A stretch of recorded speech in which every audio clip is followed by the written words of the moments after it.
Assalamualaikum warahmatullahi wabarakatuh.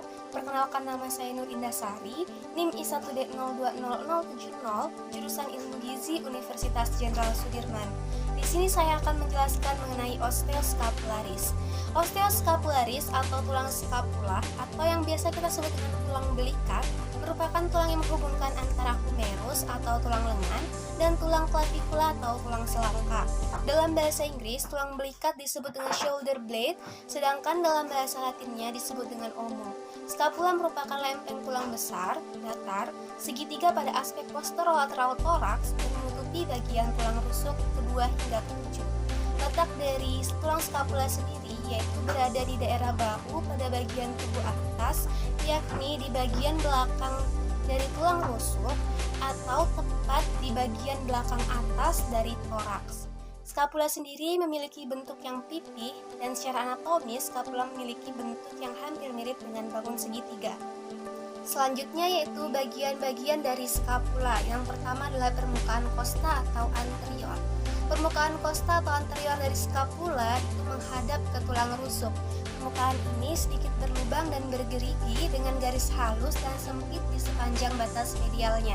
Permukaan kosta juga disebut dengan fossa subscapular. Permukaan kosta atau fossa subscapular merupakan permukaan skapula yang terdekat dengan iga dan merupakan tempat melekatnya otot subscapularis. Skapula kosta yang berasal dari permukaan superolateral disebut dengan proses korakoid. Proses korakoid sendiri merupakan proyeksi seperti kait yang terletak tepat di bawah klavikula. Adapun otot yang melekat pada proses korakoid yang pertama yaitu pectoralis minor, coracobrachialis, dan kepala pendek dari bicep brachii. Yang kedua yaitu permukaan lateral. Permukaan lateral dari skapula menghadap ke humerus. Permukaan ini merupakan situs dari sendi glenohumeral dan berbagai perlekatan otot lainnya. Adapun landmark tulang yang penting pada bagian ini meliputi fossa glenoid yang merupakan rongga dangkal yang terletak pada superior batas lateral dan berartikulasi dengan kepala humerus untuk membentuk sendi glenohumeral. Yang kedua ada tuberculum supraglenoid yang merupakan pengerasan yang terletak tepat di atas fossa glenoidalis dan tempat melekatnya kepala panjang dari bicep brachii. Yang ketiga ada tuberculum infraglenoid yang merupakan pengerasan yang terletak tepat di bawah fossa glenoidalis dan tempat melekatnya kepala panjang dari tricep brachii. Yang ketiga yaitu permukaan posterior. Permukaan posterior dari skapula menghadap keluar. Permukaan ini merupakan tempat asal untuk sebagian besar otot rotator kaf bahu. Hal ini ditandai dengan adanya yang pertama yaitu spina scapula yang merupakan bagian paling menonjol pada skapula posterior yang berada melintang di skapula dan membagi permukaan menjadi dua. Yang kedua yaitu acromion yang merupakan penonjolan tulang belakang yang melengkung di atas sendi glenohumeral dan berartikulasi dengan clavikula pada sendi acromioclavicular. Yang ketiga yaitu fossa infraspinatus yang merupakan area di bawah tulang belakang skapula yang berbentuk cembung. Adapun otot infraspinatus ditemukan pada daerah ini. Yang keempat yaitu fossa supraspinatus yang merupakan area di atas tulang belakang skapula yang bentuknya jauh lebih kecil daripada fossa infraspinatus dan bentuknya lebih cembung. Adapun otot supraspinatus ditemukan pada daerah ini. Selanjutnya yaitu artikulasi yang terdapat pada skapula. Skapula memiliki dua artikulasi utama. Yang pertama yaitu sendi glenohumeral yang menghubungkan antara fossa glenoid dan humerus, dan yang kedua yaitu sendi acromioclavicular yang menghubungkan antara acromion dan clavikula.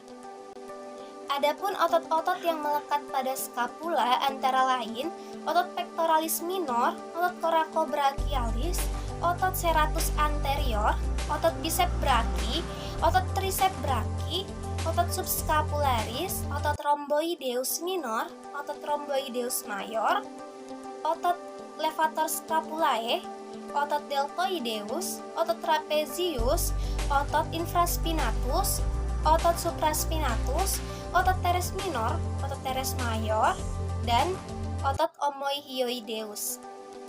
Selanjutnya yaitu pergerakan yang dapat terjadi pada skapula, antara lain elevasi yaitu menggerakkan tulang belikat ke atas atau superior, depresi yaitu menggerakkan tulang belikat ke bawah atau inferior. Selanjutnya yaitu protraksi, menggerakkan tulang belikat ke depan menjauhi tubuh, dan retraksi yaitu menggerakkan tulang belikat ke belakang mendekati tubuh. Selanjutnya yaitu fungsi dari osteoskapularis.